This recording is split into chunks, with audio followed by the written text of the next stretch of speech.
dan kita boleh melihat beragam pakaian tradisional walaupun tidak meliputin semua. Haleluya, puji Tuhan. Mari kita bangkit berdiri, kita akan sama-sama bersiap-siap dalam pembacaan firman Tuhan. Kita akan baca dari firman Tuhan di Roma pasal 8.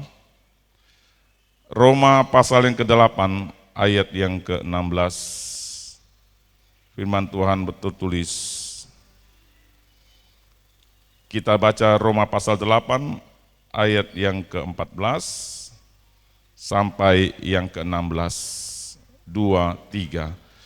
Semua orang yang dipimpin oleh Roh Allah adalah anak Allah, sebab kamu tidak menerima roh perbudakan yang membuat kamu menjadi takut lagi, tetapi kamu telah menerima roh yang menjadikan kamu anak Allah.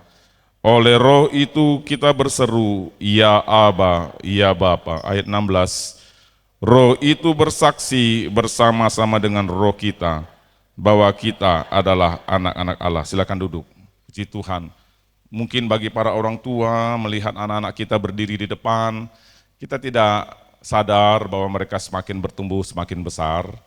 Kita berpikir mereka masih baru beberapa waktu yang lalu digendong, ditimang-timang, diberikan ASI, dimanja, dan dengan segala keberadaan mereka. Tetapi mereka hari ini boleh menampilkan sebuah pakaian-pakaian dari berbagai adat dan tradisi, sekalipun tidak mencakup semua, tapi sudah mencakup 80%, 75% dari semua yang hadir pada malam hari ini.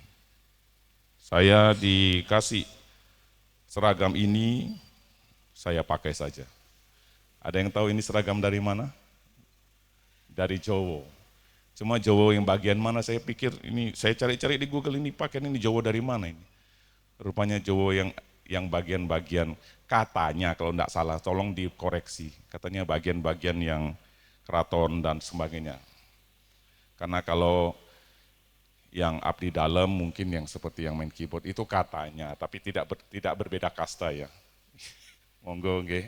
Iya. Ya, unik juga ya. Iya.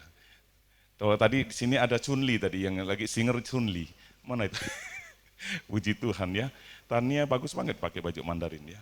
Puji Tuhan. Persis seperti Putri Sinye Keke dari Mandarin. Haleluya. Izinkan saya mengucapkan beberapa kalimat dalam selamat datang.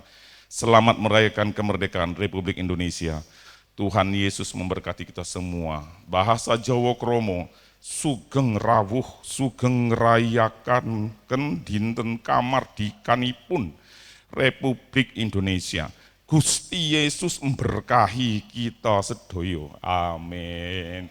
Wong Jawa katakan, amin. Dari Batak Toba, Horas Mahita mengaraya hari kemerdekaan Republik Indonesia. Tuhan Yesus pasu-pasu hita saluhutna. Horas. Biar seru sedikit, mumpung lagi baju-baju adat. Kan kalau minggu depan udah enggak seru lagi. Dari bahasa Dayak Kanayaan, Tabe kita ngerayakan hari kemerdekaan Republik Indonesia. Tuhan Yesus menyempati kita semua. Adil kat telino bacrumin kat seruga, basengat kat jubata, arus. Oke, puji Tuhan. Apalagi ya, dari Manado, bahasanya cukup sama dengan Indonesia. Selamat datang, selamat torang merayakan hari kemerdekaan Republik Indonesia. Tuhan Yesus berkati torang semua. Yang dari Sulawesi katakan, amin, puji Tuhan. Dari Cungkoren, teng teng teng teng teng teng teng. 欢迎光临. Berdiri, Tania. Mewakili kawan-kawan saudara-saudara kita dari suku etnis Tionghoa. 祝恳求印度尼西共和国独立日，愿主耶稣祝福我们所有人 Nadanya mungkin salah, enggak apa-apa. Yang penting bahasa Mandarin. Bisa tepuk tangan bagi keberagaman kita. Tuhan Yesus hari ini senang dan selalu senang. Kita baru sadar bahwa kita dari berbagai ragam etnis, keluarga, latar belakang. Tapi kita satu di dalam saudara seiman, katakan amin. Kita boleh berbeda etnis, status, pangkat, jabatan, ekonomi, sosial, politik, pertahanan, budaya, keamanan. Itu iso ipolexos budhan kamnas, itu saya hafal zaman SD. Ideologi, politik, ekonomi, sosial, budaya, pertahanan, keamanan. Tapi kita percaya kita satu dalam Tuhan. Kenapa? Bahwa ayat 14 dalam Roma tadi berkata, semua orang yang dipimpin Roh Allah adalah anak Allah. Angkat tangan tinggi-tinggi siapa yang mengaku dirinya anak Allah. Saya salah khotbah, berarti ada yang tidak angkat tangan. Semua anak Allah, tapi syaratnya jelas. Semua yang mengaku dirinya anak Allah seharusnya mau dipimpin Roh Allah. Sama-sama katakan dengan saya, mau dipimpin Roh Allah. Roma 8 ayat 14 berkata, semua orang yang dipimpin Roh Allah, gede sekali tulisannya, adalah anak Allah. Bapak Ibu, sedikit spill, sampai tadi malam jam 1:30 sampai jam 2 subuh, panitia pelaksana upgrade sound system last minute menyelesaikan ini peletakan ini array dan semua sound yang ada di bawah. Ini jadi ada sedikit baru ini. Di depan saya ada box besar, ini bukan box isinya emas 74 kilo, tapi ini subwoofer. Doa saya dibuka ini ada emasnya, doa saya. Cuma saya tidak berani dibongkar. Nanti sound system jadi mereka boleh bekerja keras. Boleh kita tepuk tangan bagi tim pelaksana. Terima kasih bagi, kalau boleh izin saya sebut Bapak Weli, Saudara Rian, Saudara Yosua Ceu, Bapak Yosua Ceu, Bapak Glenn, kemudian pengerja dan juga para anak-anak muda. Kita semua walaupun tidak datang, tetapi Bapak Ibu sudah mensupport dalam hal dana. Amin. Dana Bapak Ibu yang terkumpul nanti Natal, biasanya ada surplus 20, 30-an, itu kami tidak hambur-hamburkan, tapi kami simpan, kami kelola untuk peningkatan sarana prasarana gereja. Tepuk tangan sekali lagi buat kita semua. Jadi semua yang kita kelola anggaran dari jemaat, oleh jemaat dan untuk jemaat. AC di atas juga, itu hampir 12-15 jutaan, ini sound system hampir 100 kalau mau diukur jasa, tetapi mereka tidak mau dibayar jasa. Meja di belakang itu harusnya bisa belasan bahkan puluhan, tapi mereka buat sendiri. Jadi jemaat kita puji Tuhan banyak talenta, mereka hanya minta belikan bahan, 1 hari 2 hari penuh mereka di sebelah itu dengan alat tukang mebel, furniture, mereka gosok, mereka jadikan meja di belakang. Sekali lagi semua untuk kemuliaan Tuhan. Sekali lagi terima kasih buat support, doa, dana, dan daya dari kita semua. Hari ini kita akan melihat sebuah cerita di dalam Alkitab kita, berkisar mengenai bagaimana zaman sekarang kemerdekaan sering dimengerti sebagai kemampuan untuk menentukan semuanya sendiri. Seringkali kita mendengar anak muda atau siapa saja, bahkan orang tua sekalipun, saya merdeka, saya bebas melakukan apa saja. Pengertian merdeka berarti saya merdeka, lepas dari manapun dan saya bebas mau ngapain. Tidak. Kemerdekaan sejati dalam Tuhan bukan bebas dari semua otoritas dan pimpinan. Kemerdekaan sejati dalam Tuhan adalah bebas untuk hidup. Saya ulangi sekali lagi. Kemerdekaan yang sejati dalam Kristus Tuhan adalah bebas untuk hidup di bawah pimpinan Allah.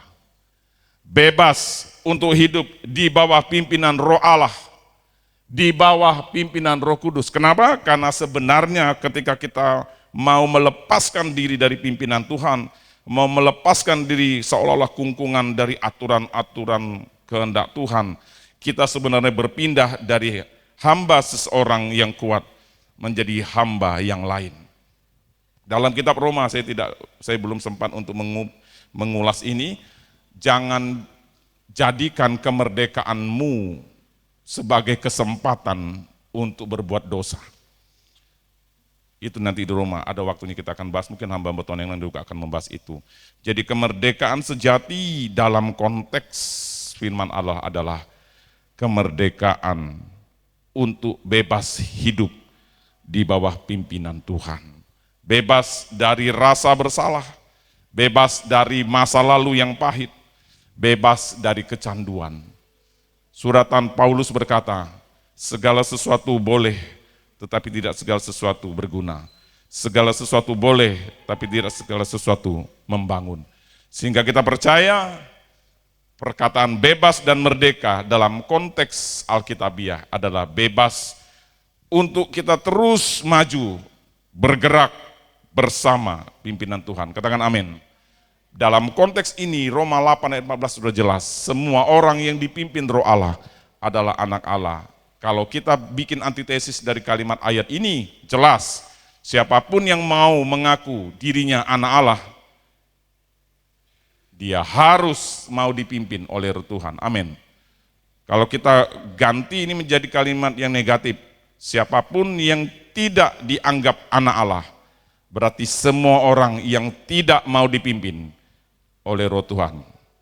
Semua orang yang tidak mau tunduk taat, dengar-dengaran kepada firman Tuhan, sebenarnya dalam kontekstualitas spiritual, mereka adalah calon-calon anak pemberontak. Makanya Yesus memberikan waktu untuk kita terus berubah, mau dipimpin oleh Roh Allah. Ada dua tokoh yang bisa saya ambil dalam konteks ini. Paulus berkata dalam suratan ini, semua orang yang dipimpin Roh Allah adalah anak Allah. Dalam bahasa Yunani, kata dipimpin diambil dari kata Yunani agontai, dari kata dasar ago. Bukan hanya sekedar dipimpin, dibawa, dituntun, diarahkan. Sehingga kehidupan orang percaya bukanlah kehidupan orang yang berjalan tanpa kompas, berjalan tanpa arah. Bapak Ibu, ada dua analogi yang bisa saya sampaikan dengan sederhana pada kesempatan yang indah ini. Bapak Ibu sudah hafal dan familiar dengan GPS. Kemana-mana sekarang kita akan dituntut dengan Google Map, dengan Waze, dan yang lain-lainnya. Tapi GPS hanya sekedar GPS. Jika engkau akan mengarah ke kampus Universitas Tanjung Pura, belok kiri, belok kanan menuju Flamboyan, ke kanan lagi Jalan Veteran, kemudian setelah Simpang 3 ke Ahmad Yani. GPS hanya menuntun, memberikan arah. Tapi masalah sampai atau tidak, bagian kita merespon dan mengikuti apa yang dituntun oleh GPS. Katakan amin. Firman Tuhan penuntun untuk kita semakin diberkati, katakan amin. Semakin lebih baik lagi, semakin menikmati berbagai anugerah Tuhan. Jika engkau melakukan ini, maka engkau akan mendapatkan ini. Jika engkau tidak melakukan yang jahat, maka sejahtera dari Tuhan ada di hatimu. Jika engkau mengampuni orang yang bersalah kepadamu, maka Bapa di surga juga akan mengampuni orang yang mengampuni orang yang bersalah kepada kamu. Ada resiprositas antara keterkaitan saling kesyaratan dari sebuah sistem ilahi. Kalau engkau ingin mendapat sesuatu, maka engkau harus lakukan sesuatu. Dalam konteks melakukan sesuatu, bukan supaya kita diselamatkan, katakan amin. Karena keselamatan bukan usaha dan pekerjaanmu, tapi itu daripada dasar iman anugerah Tuhan. Tapi untuk memperoleh kebaikan-kebaikan Tuhan, untuk memperoleh, Roma 8 berkata, Allah turut bekerja dalam segala sesuatu untuk mendatangkan kebaikan. Kita semua merindukan kebaikan Tuhan. Tapi bagaimana semua kebaikan itu dapat kita nikmati kalau kita tidak mau dipimpin Roh Allah? Semua orang yang dipimpin Roh Allah adalah anak Allah. Kata dipimpin tadi sudah saya sebutkan, dituntun. Kata dituntun berarti kita mau dipegang seperti seorang anak kecil. Ayo. Kata dituntun berarti yang membawa kita tidak tinggalkan sendirian kamu, jalan sendiri ke hutan, papa tinggal di rumah. Enggak. Konteks dipimpin agontai dalam bahasa Yunani, dibawa, dituntun, disertai, bahkan diarahkan. Anakku, yuk ke depan 10 langkah. Tangannya memegang tangan kita. Ayo kita ke kanan. Dalam konteks Matius, Injil Matius pernah menulis, kuku ringan dan enak, sebab aku rendah hati, sehingga mereka yang mau dituntun bersama-sama dengan aku, ia akan bertemu dengan anugerah Tuhan. Matius 11 ayat 28, sekali lagi saya ulangin, Tuhan selalu mengingatkan saya dan kita. Saya melihat anak-anak tadi dengan berbagai baju-baju tradisional. Saya mengingat pembicaraan saya dengan salah seorang rekan teman, bahkan sudah saya anggap saudara saya. Pak, kadang-kadang kita harus pikirkan mereka, anak-anak kita itu nanti gimana ini di negeri ini. Kita kalau melihat situasi sekarang, terlalu banyak alasan kita untuk mengeluh, dan memang kita menyayangkan sekali ada hal-hal yang harus kita doakan. Tapi apa adalah daya kita? Kita bukan orang yang dalam internal pemerintahan, tapi ada satu yang Tuhan taruh di hati kita hari ini. Kita berdoa kepada Tuhan yang empunya negeri ini, katakan amin. Bagian kita intervensi melalui doa. Tidak ada satu kekuatan apapun yang dapat membatasi kuasa Tuhan. Kita melihat dengan jelas, IG sudah menunjukkan banyak hal.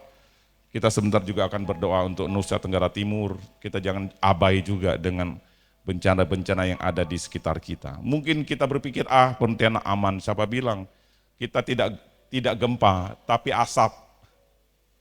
Pernahkah kita berdoa untuk asap supaya dihilangkan?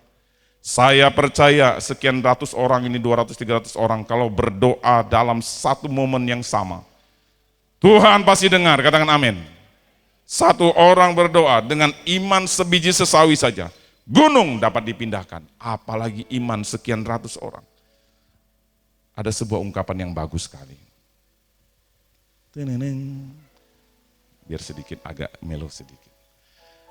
Daripada kita mengutuki kegelapan, lebih baik nyalakan lilin kecilmu yang dapat menerangi gelapnya malam. Daripada saya membawa diri saya seolah-olah saya lagi disuruh masuk hutan yang gelap tanpa satu cahaya pun. Bahkan bintang pun seolah-olah sepakat untuk tidak menerbitkan cahayanya. Bulan pun sedang bulan padam, bulan mati. Saya bisa rasakan keadaan hutan yang gelap itu beberapa waktu yang lalu waktu saya masih masuk di hutan-hutan. Sangat gelap. Ada sebuah ungkapan, mungkin Bapak Ibu sering dengar ini. Daripada kita sibuk mengutuki kegelapan, lebih baik nyalakan lilin kecil yang ada di tanganmu.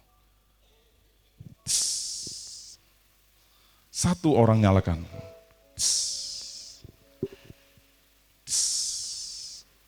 Bahkan di tengah gelapnya malam yang pekat, satu lilin kecil pun sudah lebih baik menerangi jalan kita. Mari kita dipimpin oleh Roh Allah. Kita tidak dipimpin dengan emosi dan kedagingan kita. Karena kita adalah anak Allah. Anak Allah, itu Yesus. Yesus namanya menyucikan, menyembuhkan.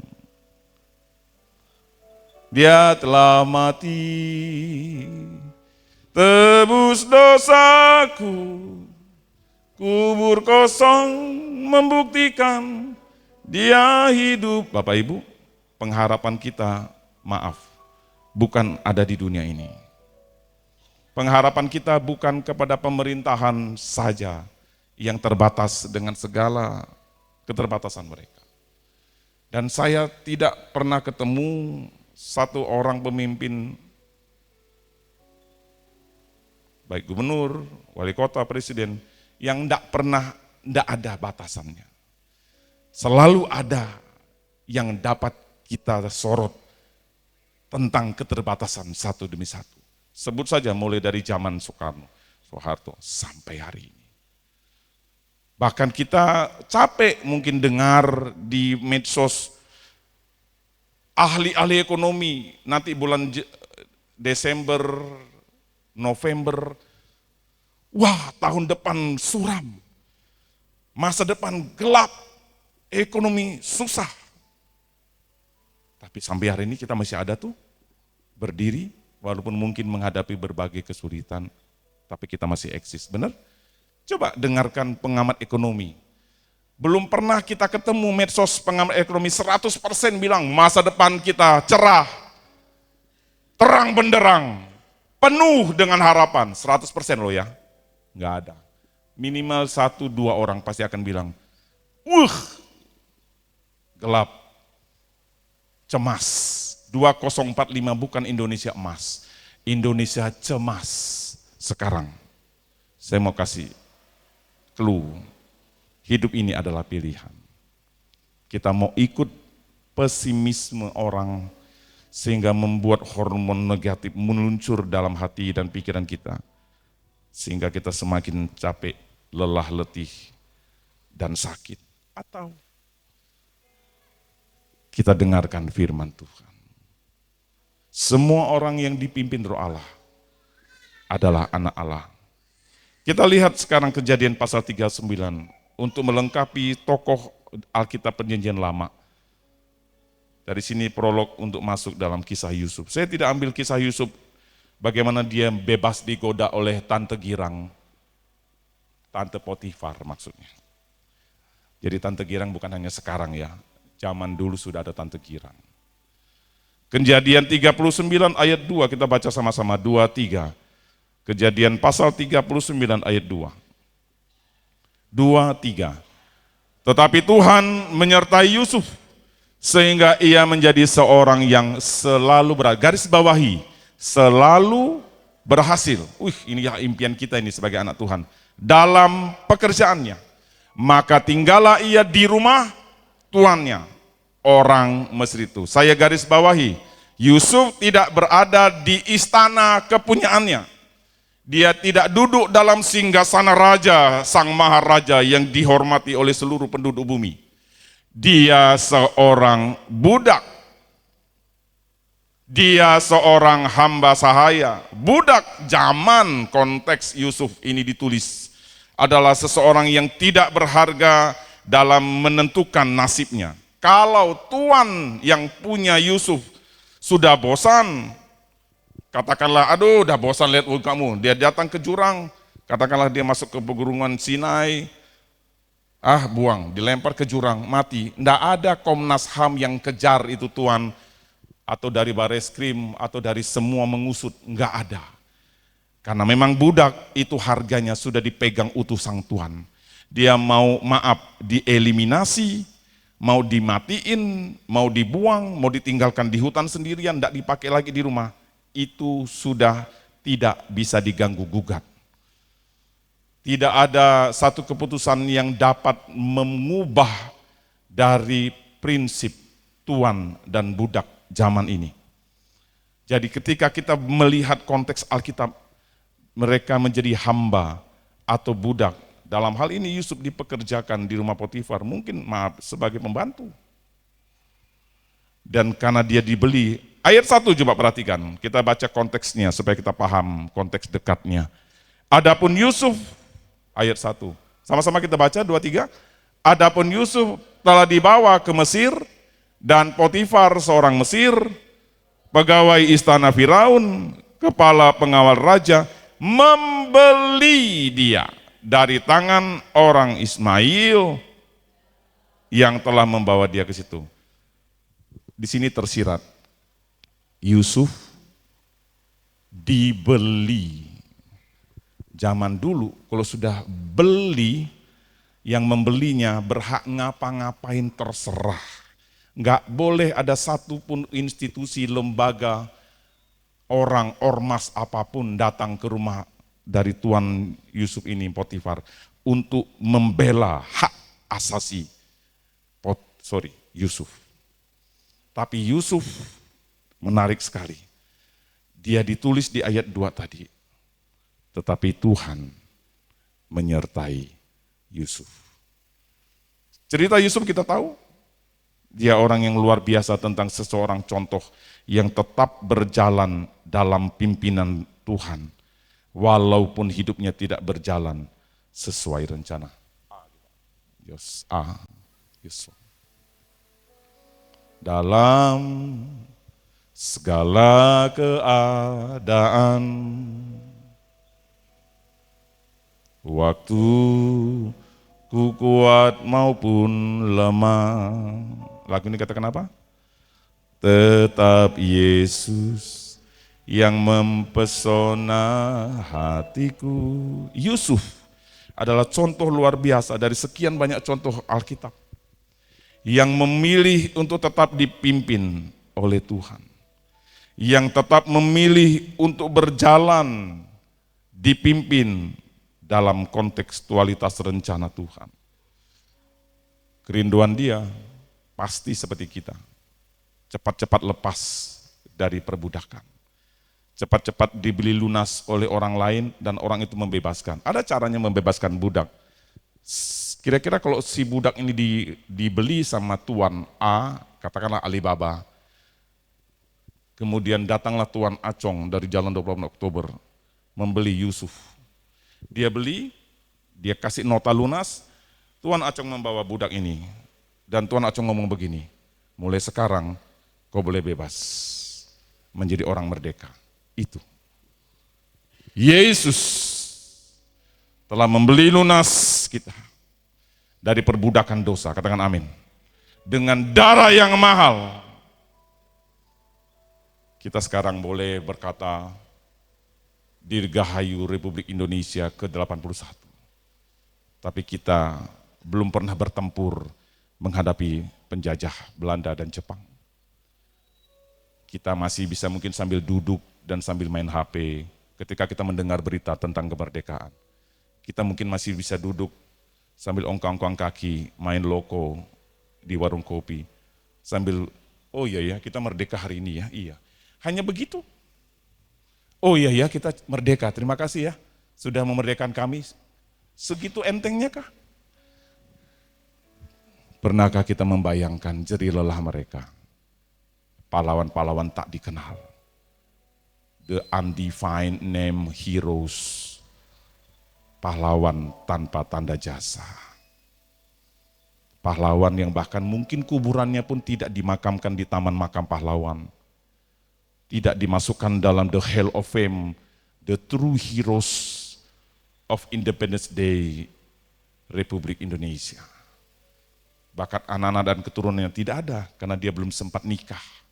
Dia harus mati, merebut kemerdekaan atau mempertahankan kemerdekaan. Yusuf, kita hanya mendengar bahwa dia orang yang hebat. Dia nanti akan menjadi pemimpin di Mesir. Dia akan bisa menafsirkan mimpi juru minuman dan juru roti. Yusuf, selama kita menjadi orang Kristen, mungkin yang kita dengar adalah dia bertahan menghadapi godaan seksual daripada tante Potifar yang ingin menggoda dia untuk berhubungan seks. Dia lari, tapi sebenarnya jauh di bawah itu.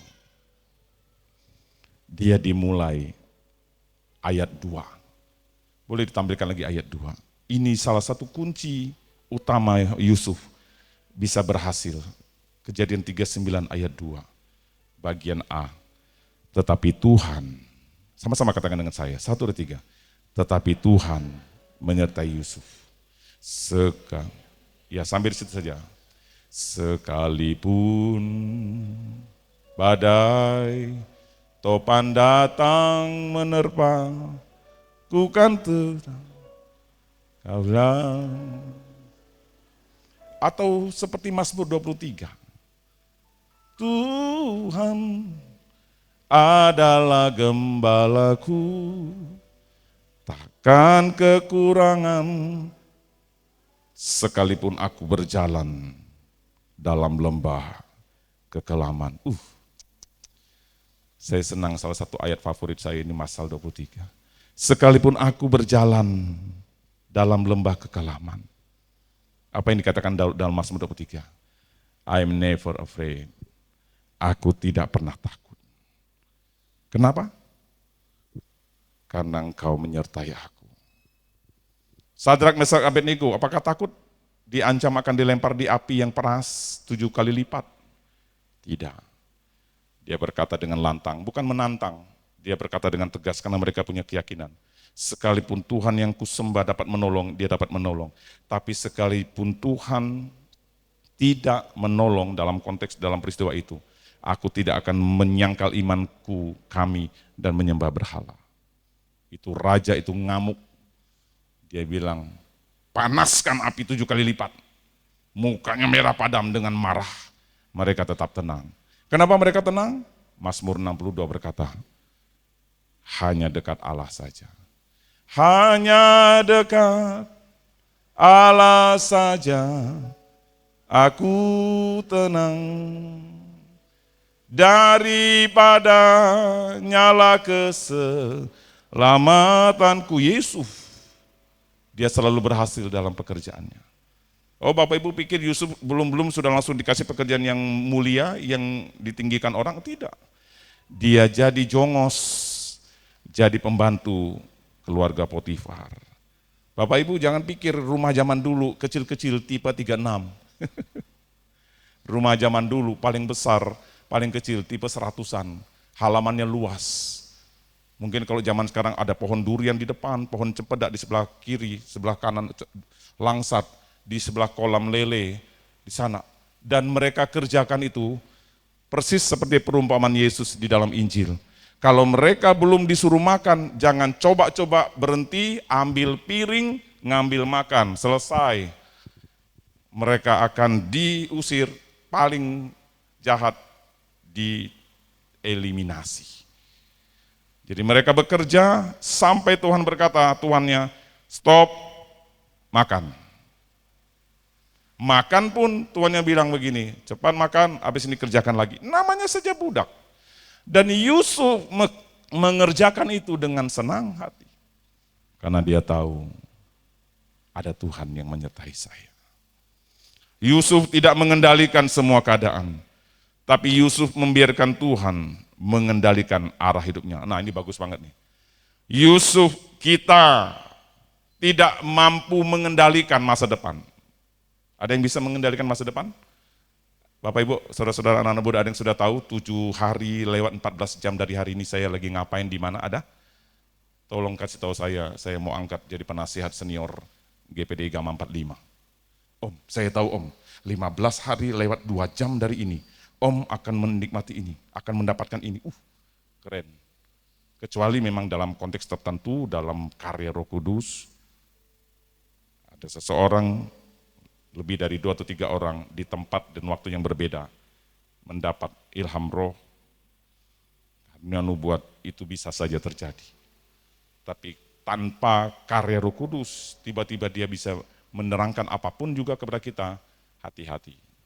Karena itu bisa jadi bukan daripada Tuhan. Puncaknya adalah ketika Yusuf berkata kepada saudara-saudaranya. Mari kita buka Kejadian 50 ayat 20. Kalau saya jadi Yusuf, mungkin respon kita beda. Dalam konteks Kejadian 50 ayat 20, Kejadian pasal 50, konteksnya adalah Yusuf menghiburkan hati saudara-saudaranya. Singkat cerita, Yusuf dengan segala kemampuan dia untuk menafsirkan mimpi, kemudian diangkat menjadi orang nomor 2 di Mesir. Saudara-saudara Yusuf yang membuang, menista, memukuli, dan menyakiti hati Yusuf, berbalik datang ke Mesir, tidak tahu ini Yusuf. Kita baca Kejadian 50 ayat 20, sama-sama kita baca dengan tegas, 1, 2, 3. Memang kamu telah mereka-rekakan yang jahat terhadap aku. tetapi Allah telah mereka-rekakannya untuk kebaikan. Dengan maksud melakukan seperti yang terjadi sekarang ini, yakni memelihara hidup suatu bangsa yang besar. Dalam konteks ini, kalau saya dan kita mungkin jadi Yusuf, mungkin kita tidak melakukan seperti ini. Kesempatan sekarang untuk aku balas. Karena kalianlah aku menderita. Dilempar ke sumur yang kering. Badannya pasti luka-luka, lecet, mungkin kesleo. Beberapa lama kemudian diambil dari sumur. Saya yakin sumurnya tidak mungkin dikasih tangga yang dibeli di Mega Mall. Dia pasti hanya dilempar tali, ditarik dengan kasar. Menarik budak ngapain halus-halus? Budak kan? Bapak Ibu perhatikan baik-baik. Saya membaca sebuah literatur itu mungkin bisa dibahas ulang. Yusuf dibawa dari sumur itu, kemudian dibawa oleh pedagang Ismail, berarti mengarah kepada sekian ratus kilo mungkin lebih, ke tempat yang lain. Saya pikir Yusuf pakai baju lengkap. Apakah mungkin pakai baju Mandarin, kayak Tania, atau pakai baju dari mana ini? Dari Padang. NTT, Maumere sekarang kita harus berdoa ya. Sika, Manggarai, Maumere, Nagekeo. Ini ada orang Flores di sini. Ibu Florence, ibu dari Flores. Aman kan rumahmu Ibu Florence? Aman? Aman ya, jauh dari rumah. Saya langsung hubungi Ibu Florence yang merawat Mami. Bagaimana Flores? Aman Om, rumahku jauh. Yang itu di Nagekeo, di Maumere, Manggarai, Wakatobi, Labuan Bajo. Kok jadi hafal? Saya baca peta sebelum firman Tuhan tadi, maka saya hafal. Bapak Ibu, Yusuf rupanya, maaf, dia berjalan kaki telanjang. Konteks telanjang, maaf ya, jangan kotaknya terlalu enggak bersih. Konteks telanjang zaman dulu itu pakai cawat saja. Enggak pakai baju luaran begini. Jadi cukup pakai cawat. Diperkirakan mungkin enggak pakai kasut atau dikasih kasut pun yang sembarangan. Jadi dia di tali, jalan. Sendirian, berkilo-kilo, dengan hati hancur. Apa salahku ya? Abang-abangku Ruben, Yehuda, Simeon, Lewi, Isakar, Zebulon, dan Naftali, Gad, Asyir.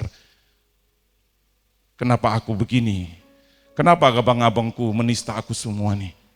Kecuali ada satu atau dua di antaranya yang tidak mau mengikuti persembuhan jahat. Tapi sebagian besar abang-abangnya menista. Itu hati Yusuf hancur lebur. Selain fisiknya menderita, hatinya hancur. Saya percaya kalau kita jadi Yusuf pada hari itu, dendam membara, kepahitan terbakar. Awas nanti kalian, kalau aku sudah jadi orang, aku balas kalian. Kalimat ini tidak gampang bagi orang seperti mungkin pada kebanyakan. Bahkan saya berkata, kalau bukan karena Tuhan, sulit untuk melakukan seperti ini. Perhatikan, orang-orang ini tinggal dipentung kepalanya. Tinggal kasih tahu, anak buah, cincang jadi 10. Tangan digantung di pohon, kaki digantung di kolam, kepala gantung di atas menara. Bisa, karena anak buah mereka sudah ada, tinggal acungkan pedang. Selesai. Lalu dibuka topengnya. Kau tahu siapa saya? I am Joseph. Adikmu yang kau hina, kau siksa selama ini. Kau buang. Bukan cuma digosipin, tapi engkau sudah membuang, menjual aku, menderita. Aku hampir mati gara-gara Tante Potifar, gara-gara kalian. Aduh, keluar semua kata-kata dendam. Puji Tuhan. Seorang Yusuf yang disertai Tuhan, ayat 2, pasal 40, sampai pasal 50 ayat 20. 10 pasal adalah 10 pasal yang penuh dengan pergolakan. 10 pasal ini penuh dengan lika-liku perjalanan hidup Yusuf. Tapi dia memilih untuk merdeka dari dendam. Sama-sama katakan dengan saya, merdeka dari dendam. Merdeka dari masa lalu yang kepahitan. Dan kita lihat orang-orang yang merdeka dari masa lalu yang mengikat. Tanpa diminta Yusuf. Yusuf terus menerus dipromosikan. Pada akhirnya Yusuf sudah tua. Kemudian dia beristri satu. Saya tidak ketemu Yusuf, istrinya banyak. Dia punya anak Manasye dan Efraim. Nanti saya akan jelaskan, ada sebuah yang unik dalam Kejadian pasal berapa itu. Manasye artinya apa? Efraim artinya apa? Zaman dulu kakek sebelum meninggal biasanya cucu diminta datang untuk dikasih penumpangan berkat. Lalu datanglah Yusuf kepada Israel Yakub. Ini papa Manasye anak sulung, ini Efraim. Harusnya Israel menumpangkan tangan kanan kepada sulung dan tangan kiri kepada Efraim. Tapi nanti Bapak Ibu bisa baca di ayat 4, pasal 40 ke atas. Israel alias Yakub menyilangkan tangannya. Akhirnya si bungsu Efraim, pengaruhnya, keturunan jauh lebih besar diberkati daripada Manasye. Kenapa saya harus jelaskan ini? Yusuf pada saat dia dalam keterpurukan, dia memilih untuk ikut Tuhan, dipimpin oleh Roh Allah. Dia ikut semua kehendak Tuhan sekalipun dalam jurang yang paling menyakitkan dalam hidupnya. Tapi ketika dia sudah diberkati, dia harusnya berkata dengan Yakub Israel, Papa, sekarang saya sudah jadi orang kedua di Firaun. Tinggal kerajaan raja nomor 1 yang saya tidak tempatin. Harusnya Papa ikut saya. Papa sekarang sudah jauh-jauh dari tua, sudah tidak bisa apa-apa, butuh makan, minta saya kan, ini saya siapkan makanan di Mesir. Dia tetap menghormati otoritas. Pada awalnya, dia mencoba untuk bilang sama Yakub Israel, Pak, tangannya salah, harusnya tangan kanan Papa disulung, tangan kiri Papa di sini, udah betul, ini kan berhadapan sini. Tapi si Yakub dan Israel menghilangkan terus, tidak nak, yang bungsu, yang sulung memang berkuasa, tapi yang bungsu jauh lebih berkuasa. Di sini kita lihat ketaatan seorang Yusuf, bukan pada saat dia terpuruk dan membutuhkan pertolongan pimpinan Tuhan, tapi bahkan ketika dia ada dalam situasi yang nyaman, dalam kondisi memegang tampuk kekuasaan. Bahkan dia tidak memilih untuk membalas dendam. Kata-kata bijaksana ini sering dikutip oleh kata-kata pujangga dalam status. Memang kamu telah merancangkan, mereka-rekakan mungkin bahasa sekarang merancangkan yang jahat terhadap saya. Tetapi Tuhan, Allah telah merancangkannya bahkan menjadi kebaikan. Bisa katakan amin. Bapak Ibu mungkin hari ini sedang menghadapi situasi seperti ini. Ada kondisi situasi yang membuat kedagingan kita ingin balas. Tapi bukankah ketika kita tahu Tuhan menyertai kita, memimpin kita, siapa yang dipimpin oleh Roh Allah adalah anak Allah. Dituntun, disertai, diarahkan. Yang dituntun mengalami lemparan kotoran, yang menuntunnya juga kena. Yang dituntun dihina orang, yang sedang pegang tangan dihina ini juga mendengar hinaan orang terhadap yang dituntun. Amin. Yang dituntun sedang mengalami kegelapan, melewati hutan rimba, lembah bayang-bayang maut. Gada dan tongkat menyertai bahkan menuntun tangan kita. Dia menyertai Yusuf dalam segala hal, sehingga dia berhasil dalam segala pekerjaannya. Tapi dalam konteks Kejadian 50-20 ini juga menjelaskan bahwa Yusuf telah bebas oleh pimpinan Roh. Tanpa Roh Kudus kita sulit mengampuni orang. Katakan amin. Tanpa Roh Tuhan kita sulit untuk berubah karakter. Tapi bersama Tuhan kita mendapatkan kemenangan. Sedikit lagi contoh dalam perjanjian baru. Ada sebuah ayat yang cukup unik dan ini cukup jarang dibahas oleh pemberita firman. Dalam Kisah Rasul pasal 16 ayat 6, kita masuk dalam tokoh Paulus. Masuk poin kedua, merdeka untuk taat kepada pimpinan Roh Kudus. Kalau Yosua tadi menggambarkan pimpinan Allah di tengah keadaan yang uncontrolled, tidak terkendali. Paulus justru melakukan sesuatu yang baik, tetapi bahkan yang baik itu pun dia tidak mengikuti keinginannya karena Roh Tuhan mengubah rencana Paulus. Ini sebuah paradoksial yang cukup kita bahas hari ini dengan sangat unik sekali. Dalam perjanjian baru, Paulus merupakan contoh yang sangat kuat. Dia mengalami perjumpaan dengan Kristus. Hidup Paulus berubah total. Dari Paulus, Saulus yang jahat, menjadi Paulus, rasul yang hebat. Menulis hampir belasan kitab perjanjian baru.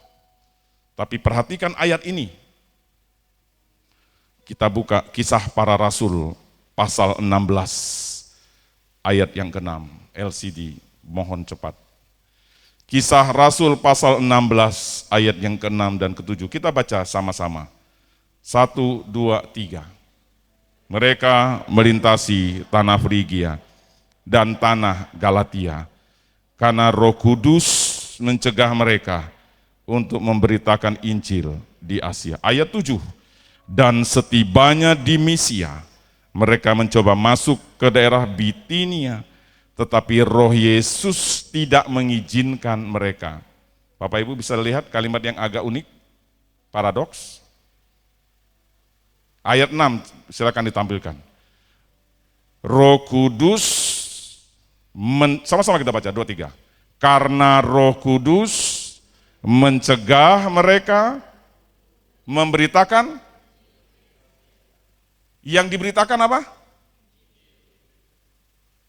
Bukan kali, memberitakan perang kali, atau permusuhan, atau mungkin fitnahan, gosip, tidak. Paulus dan timnya mau memberitakan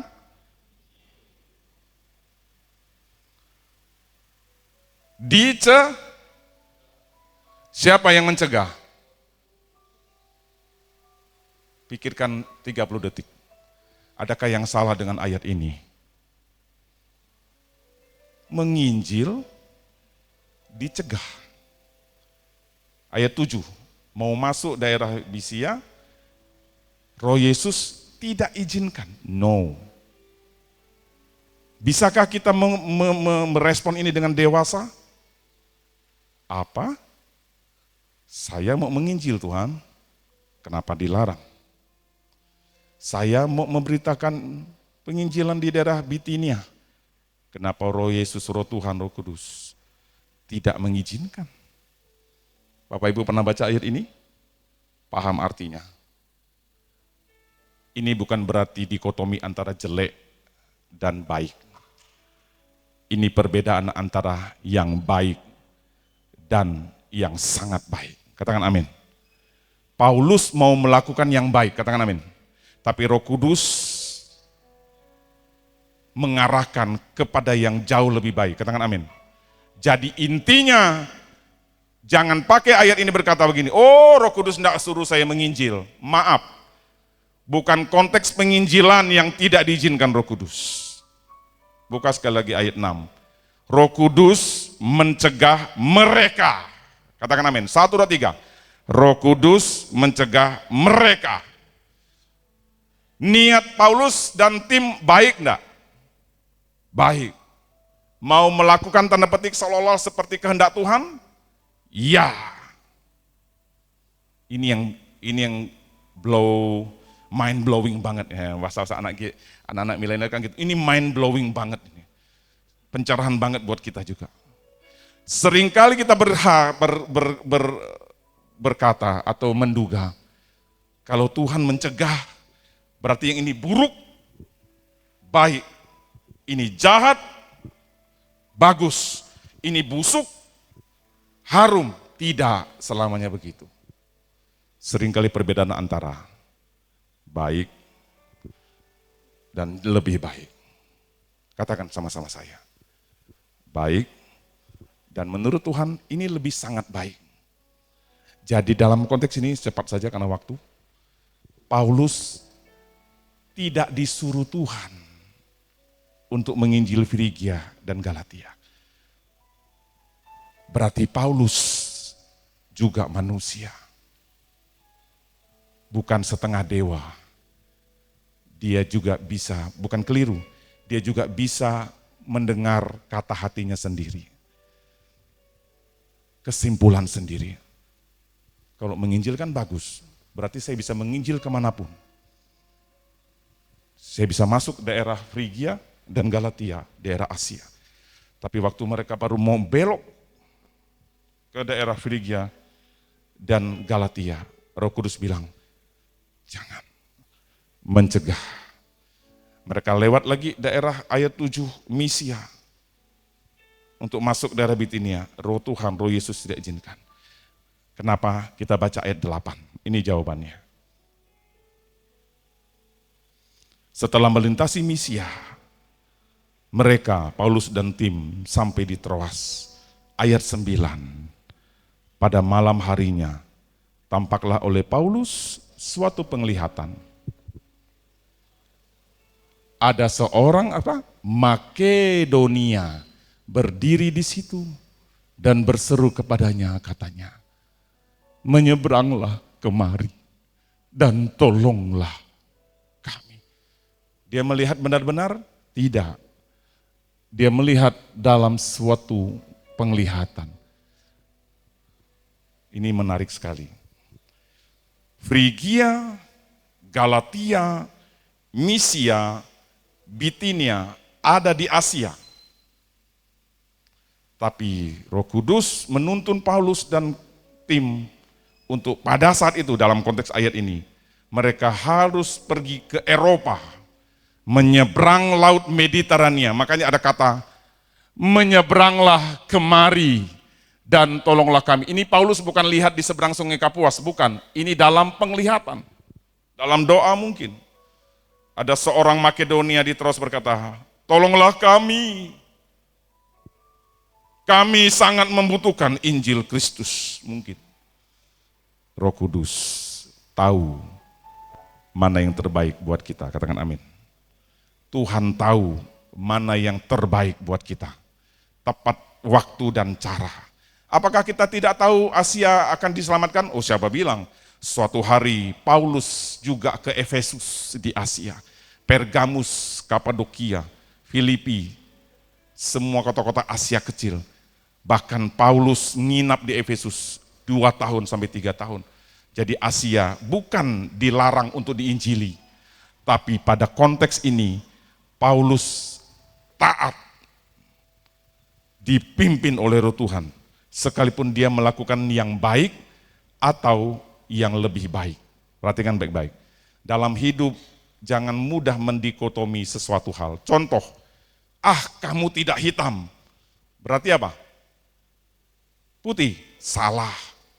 Bisa saja biru, oranye, hijau, kuning, jingga, nila, ungu. Betul?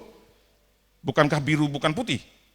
Kenapa kita suka bandingkan gitu? Oh, kamu tidak putih. Oh, berarti saya hitam ya? Enggak. Kamu abu-abu, agak loreng-loreng sedikit, kayak Blackie. Kamu tidak hitam. Oh, bangga dia. Berarti saya putih. Belum. Kamu masih biru tua.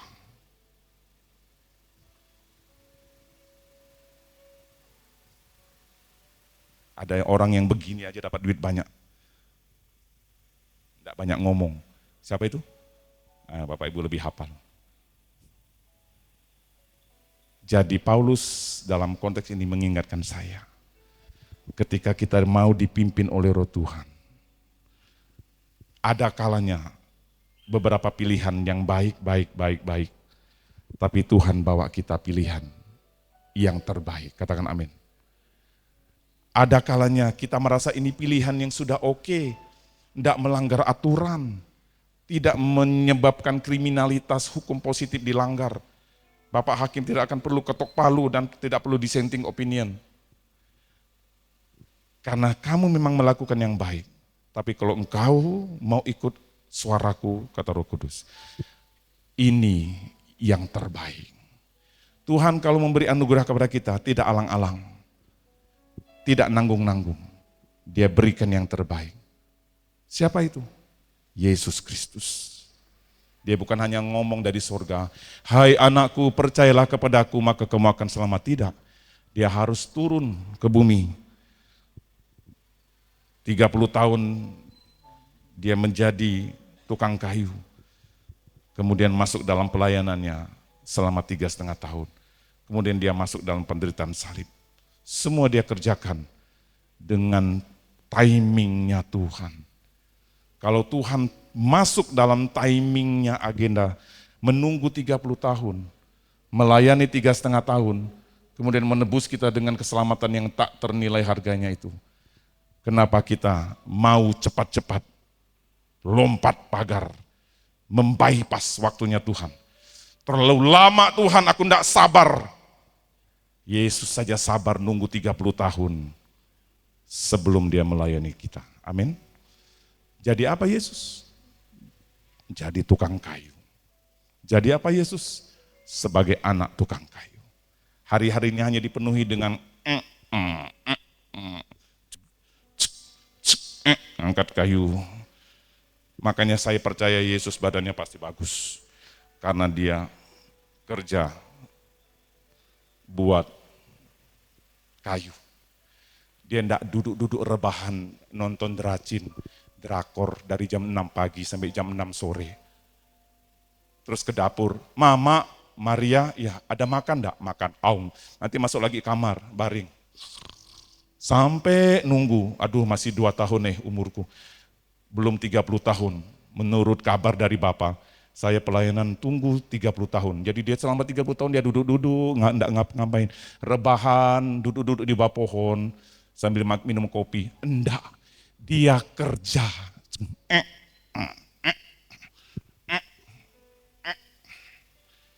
Badannya bagus. Makanya Yesus sehat. Karena dia menjaga bodinya straight. Yang pasti dia pasti 6 pack, tidak 1 pack. Tidak terlalu banyak minum. Tidak minum tua, tidak minum anggur, tidak mabuk. Apalagi merokok. Mungkin. Karena dia tunggu waktunya Tuhan. Paulus, dia tunggu waktu yang terbaik untuk dia ke Asia. Apakah ayat ini menutup kemungkinan Paulus kembali ke Asia menginjil? Tidak. Kalau kita baca kisah Rasul yang lain, pada akhirnya Paulus juga pergi ke Asia. Tapi pada ayat ini, pilihan Paulus yang seolah-olah menurut dia baik, Roh Kudus mengarahkan kepada menuju daerah Makedonia, Eropa. Bapak Ibu perhatikan, Asia ada di sekitar Israel, dia tinggal lewat darat. Tapi kalau ini Laut Tengah, dari Israel ke Asia, dia harus nyebrang pakai kapal, menuju Yunani. Makedonia itu daerah Turki, Yunani di sini. Dia harus nyebrang, mungkin daerah sekitar Tarsusnya di mana Nabi Yunus melarikan diri ke Tarsus. Daerah di sekitar sini, dan sini adalah Eropa. Tuhan melalui Tuhan Yesus, Roh Kudus, Roh Yesus, kamu harus pergi ke Makedonia. Pilihanmu sudah baik, menginjil, tapi saya cegah. Karena sekarang kamu tidak saya perintahkan ke Asia dulu. Kamu ke Eropa. Paulus sebagai orang yang hebat, yang dipenuhi dengan kuasa Tuhan, tidak berkata begini, Tuhan, kan saya kan rasul hebat. Saya tawar-menawar dong. Nantilah habis dari Asia, kan dekat, nanti barulah sekalian lah ya. Bukankah kita gitu biasanya dalam perjalanan? Saya beli tempe dulu ya di Pelamboyan, nanti barulah kita ke Siantan untuk beli capcay. Tapi orang tua bilang gini, beli capcay dulu. Udahlah Pak, cerewet jak mama nih. Sekalian sekalian capek, ini udah dekat udah dekat. Asia ini udah dekat. Paulus enggak ngomong begitu sama Roh Tuhan. Dia tanpa suara langsung sigap berbalik arah. Bahkan mungkin mencari kapal untuk menyeberang menuju Makedonia. Apa rema firman Tuhan hari ini? Kemerdekaan bukan berarti kita mau seenaknya. Kemerdekaan dalam Tuhan berarti kita mau hidup dalam pimpinan Tuhan.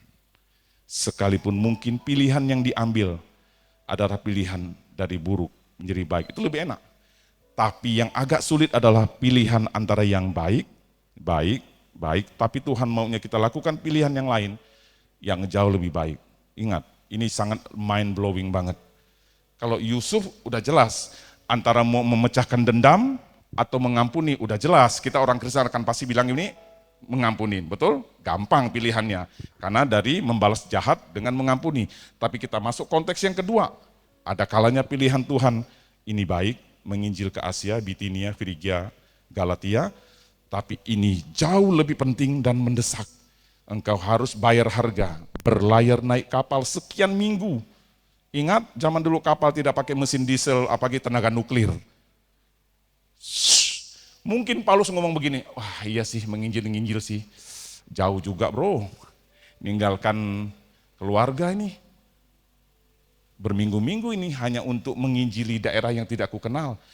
Paulus nggak pernah komen bersilat lidah dengan Tuhan, dia hanya bilang begini, neni, siap laksanakan dengan segera.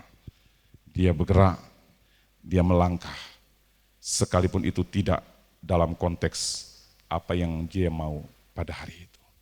Kemerdekaan, hidup dengan memberi diri dipimpin oleh Roh Kudus. Inilah tema minggu ketiga, merdeka hidup dipimpin oleh Roh Kudus. Kita bangkit berdiri, puji Tuhan. Pemusik Wail Singan boleh ke belakang. Makasih Yesus. Haleluya Yesus. Kau Tuhan jadi andalanku. Hanya Kau Tuhan yang ku percaya. Di saat aku sudah tak mampu, hanya Yesus sanggup melakukannya. Katakan, Kau Tuhan. Kau Tuhan jadi andalanku. Hanya Kau Tuhan yang ku percaya. Di saat aku sudah tak mampu,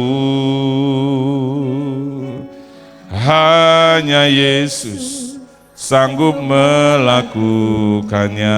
Aku percaya, aku percaya. Seringkali mukjizat ada di balik respon kita yang taat. Percaya Tuhanku, kita melihat dan menikmati halaman Tuhan Yesus. Perbuatan ajaib telah dikerjakannya. Aku percaya ada mukjizat. Katakan dari awal, Kau Tuhan satu-satunya jadi andalanku. Jadi seorang Yusuf mengandalkan Tuhan dalam keadaan yang susah maupun senang. Bahkan Paulus, kondisinya dia sedang baik-baik saja. Dia mau mengerjakan pelayanan, tapi dia tetap taat, dengar-dengaran dengan Roh Kudus. Hanya Yesus yang sanggup melakukan. Katakan, aku percaya. Aku percaya ada mukjizat. Aku percaya Tuhanku dahsyat. Perbuatan ajaib telah dikerjakannya. Aku percaya. Katakan, aku percaya. Oh, aku percaya.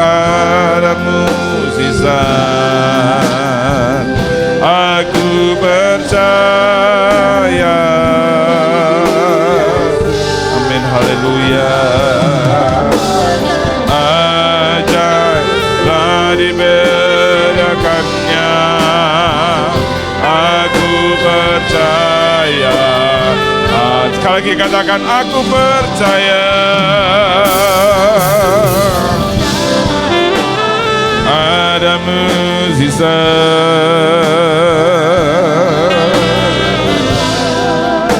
Tuhanku dahsyat, haleluya, telah dikerjakannya. Aku percaya ada mukjizat. Musik memainkan dengan lembut. Bapak Ibu, ketika kita mau dipimpin oleh Roh Allah, sebenarnya itulah awal dari kemerdekaan yang sejati. Kalau kita tidak mau dipimpin Roh Allah, berarti kuasa-kuasa lain, roh-roh jahat di udara, kedagingan kita, dunia akan mencoba dan mengatur, menguasai, memimpin hidup kita. Tanpa sadar, sebenarnya tidak ada pilihan dalam hidup ini. Tidak ada yang namanya bebas sebebas-bebasnya. Kenapa? Karena kita akan mencoba memilih untuk keluar dari pimpinan Tuhan. Sedetik itu juga kita masuk dalam perangkap iblis. Kita masuk dalam perangkap keinginan daging kita. Kita masuk dalam perangkap keinginan dunia. Dan orang-orang yang dalam pimpinan Tuhan, dia akan berkata, dalam segala keadaan, Yesus, tetaplah Yesus. Dalam segala keadaan, nyanyikan dengan sungguh-sungguh Yesus. Waktu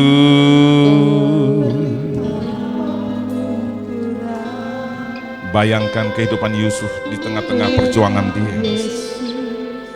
Yang mempesona Kuriala bataka ya ralabayas. Damai Yesus. Yusuf tetap memiliki damai di hatinya. Di setiap musim, di sumur yang kering, di penjara yang gelap, saat Yusuf kuat maupun lemah, dia tetap memilih Tuhan yang menyertaiku, yang mempesona. Terima kasih Tuhan. Dia beri hidup dan kesempatan. Sekali lagi katakan sekali, Yesus,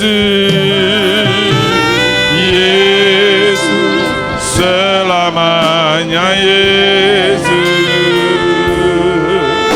Haleluya, haleluya, haleluya. Karena kasih-Nya sekarang ku ada. Oh Yesusku, ku cinta Kau. Sekali Yesus, haleluya. Sekali Yesus, selamanya Yesus. Harapanku tak akan hilang, karena kasih-Nya sekarang ku ada. Oh Yesusku, ku cinta Kau selama. Sekali Yesus, haleluya. Sekarang Bapak Tamu Bolon Haris boleh berdoa. Selamanya berdoa nanti Bapak Haris Tamu Bolon. Dan hilang, karena kasih-Nya selalu ada.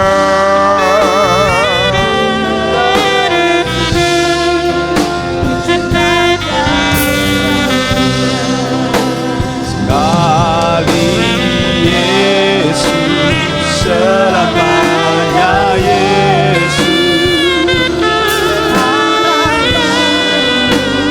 Takkan hilang, karena kasih-Nya sekarang ku ada.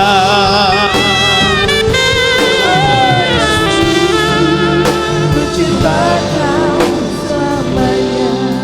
Sekali Yesus Yesus, tetap Yesus. Itulah iman kami Tuhan. Itulah kerinduan kami Bapa. Iman kami tidak tergantung keadaan Tuhan. Apapun keadaan kami Bapa, apapun kondisi kami mau deklarasikan sekali Yesus, tetap Yesus dalam hidup kami. Terima kasih Tuhan, terima kasih. Jangan biarkan Tuhan keadaan dunia ini menggoncangkan iman kami Bapa. Menyurutkan cinta kasih kami terhadap Engkau Tuhan Yesus. Terima kasih Bapak, terima kasih buat firman yang begitu indah Tuhan. Yang telah kami dengar Tuhan dari hamba-Mu, Bapak Pendeta Panca Tuhan. Biarlah Tuhan agar firman yang telah ditaburkan tidak sia-sia Bapak. Biarlah agar kami semua boleh mengerti kebenaran firman-Mu. Firman-Mu terpatri dalam hidup kami Tuhan. Menjadi pegangan dalam hidup kami Bapak. Kami mengerti panggilan kami Tuhan. Terima kasih Bapak, terima kasih. Berkati hamba-Mu Tuhan yang telah menyampaikan firman-Mu. Engkau tambah-tambahkan berkat-Mu yang berlimpah dalam hidup hamba-Mu Tuhan. Kesehatan yang baik, umur yang panjang. Kau berkati juga keluarganya Tuhan Yesus. Pelayanan yang Kau berkati. Terima kasih Tuhan, terima kasih. Terima kasih buat pagi hari yang indah ini Tuhan. Biarlah agar kami semua memperoleh berkat-Mu Tuhan. Kami datang dalam keadaan apapun Bapa. Tapi kami percaya ketika kami keluar dari gereja-Mu ini Tuhan. Kami pulang dari ibadah kami hari ini, kami semakin kuat Bapa. Oleh karena kami sudah dikuatkan oleh kebenaran firman-Mu. Berkati hidup kami Tuhan, berkati kami berlimpah-limpah. Ampuni kami dari segala dosa kami Tuhan, supaya kami layak di hadapan-Mu. Dalam nama Tuhan kami Yesus Kristus kami sudah berdoa dan mengucap syukur. Amin.